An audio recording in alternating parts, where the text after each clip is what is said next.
turn every single inhabitant of the castle into some freakishly fucking powerful monster.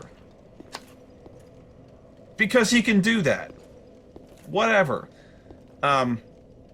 His brother, he just turns mad and leaves him gibbering insane and guarding this stone and just barely comprehending. But the important thing here is that all the previous inhabitants, he has now turned into absurdly goddamn powerful monsters. He still can't seize the stone.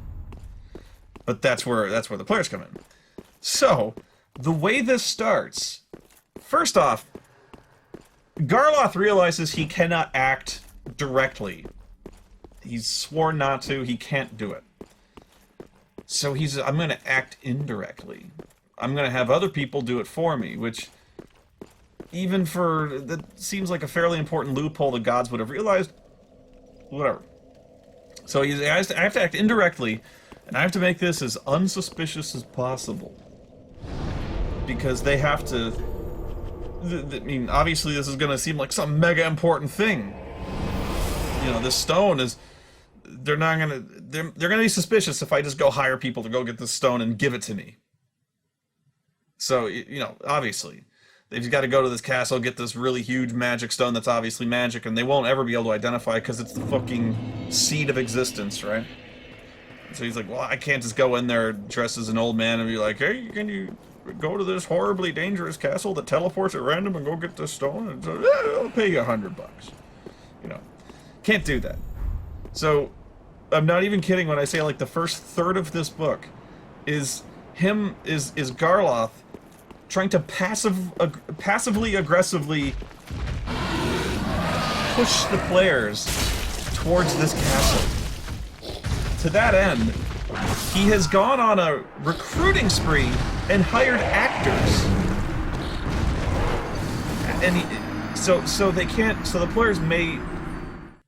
players may be suspicious no matter what. So he's hired actors and told them lies so that they will then repeat different lies to the player characters that still... So, it starts off, and it says to be as subtle as possible about this. Right. He has hired a bard, which I would always... I asked Crazy Mike, please let him be my bard. I want to be the catalyst for the end of all existence. He's like, alright. Really? No! Too late, you're in there. So, he hires a bard to essentially tell them a different version of the story I just told you about the birth of the world, shit like that. We're leaving that stuff out. But the bard does tell them that the gods, they all chose their own champion and sent them off to seek this castle, and whoever should claim it will get untold wealth, and cake and candy, and immortality, whatever you want, you know. So this big line of bullshit, and sure enough, you know, a human claims the castle, and he got whatever he wanted. And so, the bard, his story that he was told by... Not by Garloth. Again, we're going like two chains deep in this. Garloth, like, paid off the bard's instructor, who taught him the epic poem that he recites to the players. Because if the players like do any kind of mind reading or beat the shit out of him or something like that, because they might, they'll know if something's up. So as far as the bard knows, this story is true. You get it? So the bard is telling him all this, but the DM has to be subtle about this. So it's not like they'll just go looking. But they have to be interested enough to kind of ask around about it.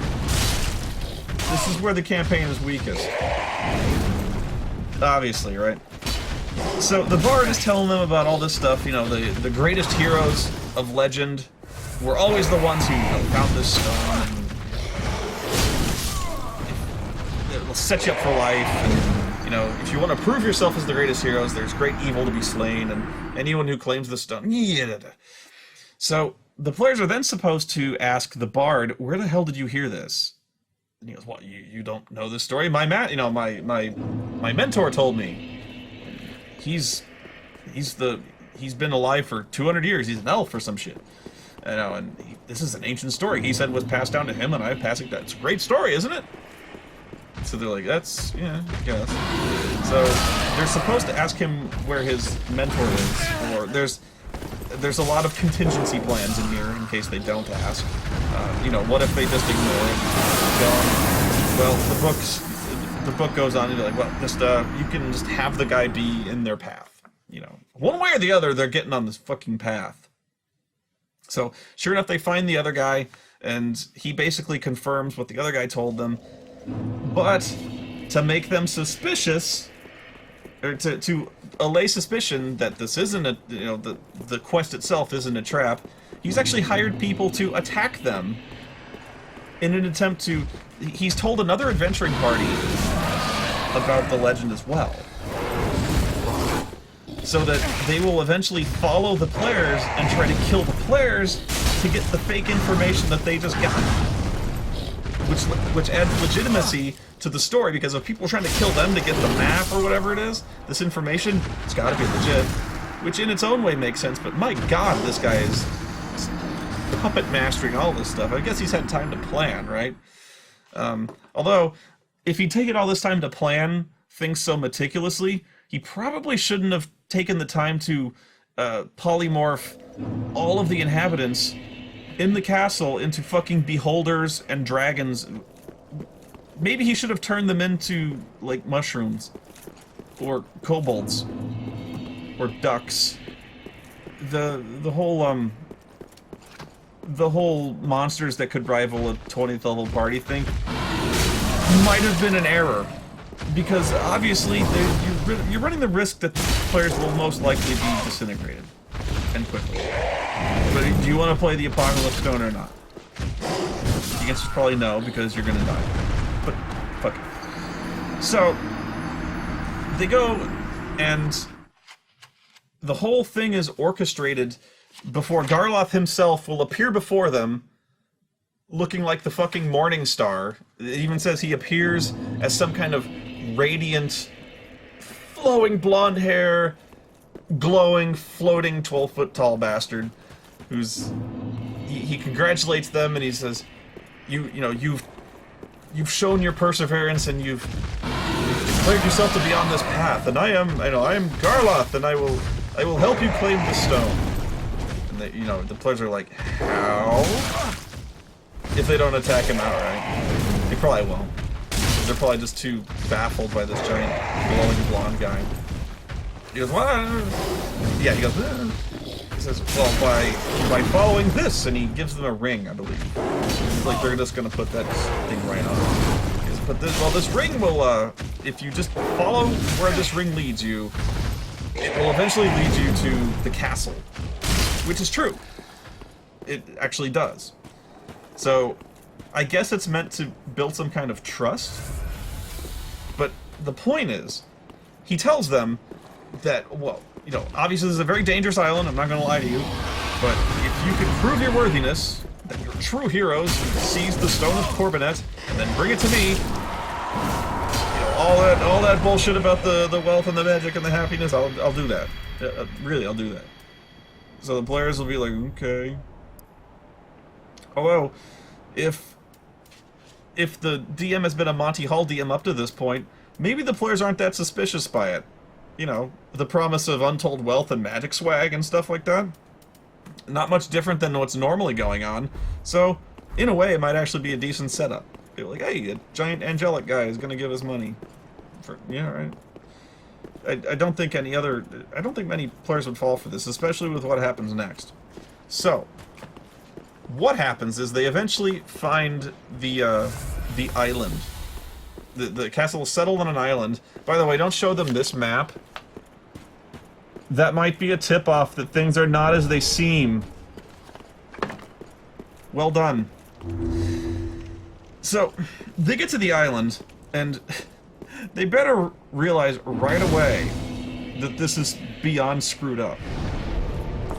And this is when I was reading this, I began to realize just how nuts this adventure has to be even be a challenge for players who are This is insane. The monsters I'm going to read to you, It's not complicated, but it's crazy. So, the only reason you would ever need this is because your players are fucking gods that cannot be stopped in martial combat.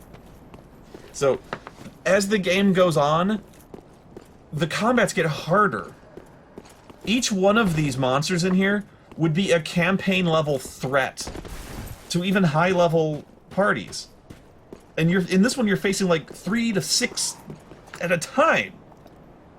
And I have spoken to other DMs who have said they have reached the end of this. The end of this campaign. And they blowing through these monsters like they're nothing. I'm like, what the fuck did you give these players? What? I cannot conceive of spell loadouts or inventory or magic swag that would allow players to destroy every single thing on this path. I don't know, either the DM is doing it wrong, well, definitely doing it wrong, but either there's some fundamental aspect of the rules that's not getting done, but probably not. Somehow, these DMs have just given so much shit to the players that they are just unstoppable. I have to harp on this, because now I'm going to tell you what is on this fucking island. They can't just fly... They can't just take the Eagles to Mordor. There's a reason for this. Which is the same reason they actually cannot take the Eagles to Mordor, but nobody... whatever. If they try to approach by air, which, for a party of this level and power, is likely... They flying carpets, flying potions, whatever, they probably fly... They can just probably just... like Superman. They can probably just fly. If they approach from the air, every single thing on the island will see them coming. Because they're monstrous and they're super intelligent. They haven't lost that. And they are jealously guarding their own little bits of turf. They're intelligent, but they're now monstrous. They don't care about the Stone of Corbinet, maybe, but, you know, they're all hoarding stuff. Specifically what I'm referencing is, there are now 3 dragons. Like, how old are the dragons? Venerable. I don't know if Venerable... I think Ancient is the oldest one, but Venerable is, like, second oldest, okay? Venerable dragons themselves are fucking unstoppable. So, already, the 3 dragons, there are... 4... No, 4! There's, 2 black dragons, who are... How old? Male and female, they are old black dragons, which is like, when they're old, there's rankings. There's like juvenile, young, young adult, old, venom. So they get more powerful as they get older. They don't get feeble. So yeah, there's a husband and wife mated pair of black dragons. Who are the weakest? Black dragons are regarded as one of the weakest. Then there's Reznor, Trent Reznor, the venerable male red dragon, who is crazy. And there's another one. So, if they start approaching by air, all of the dragons will see them. None of the dragons like each other, but they like flying fuckers up there trying to steal their crap even less. So, right away, ridiculous.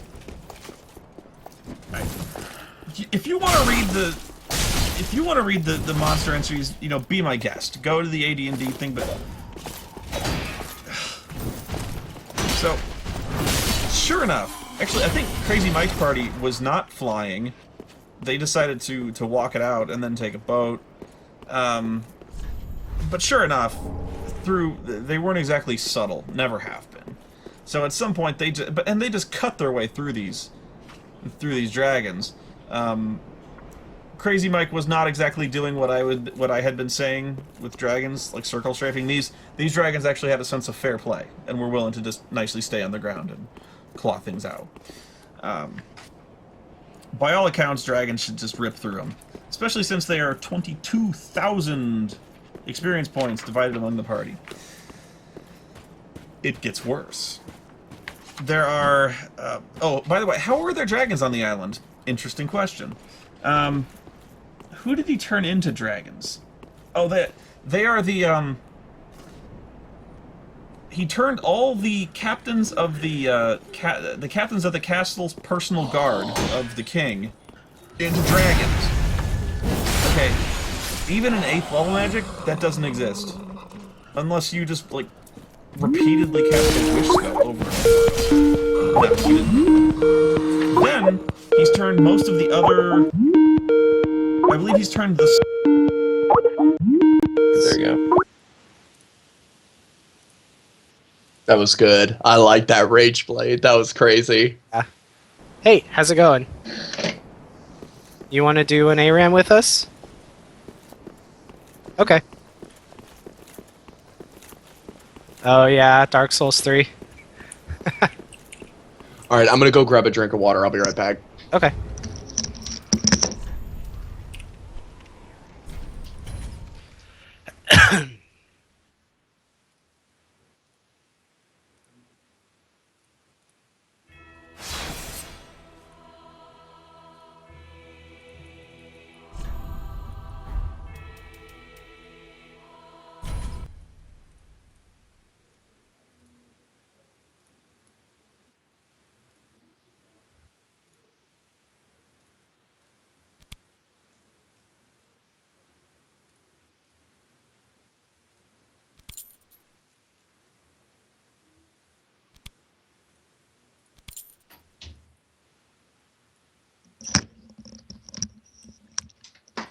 Alright. Are we good? Okay.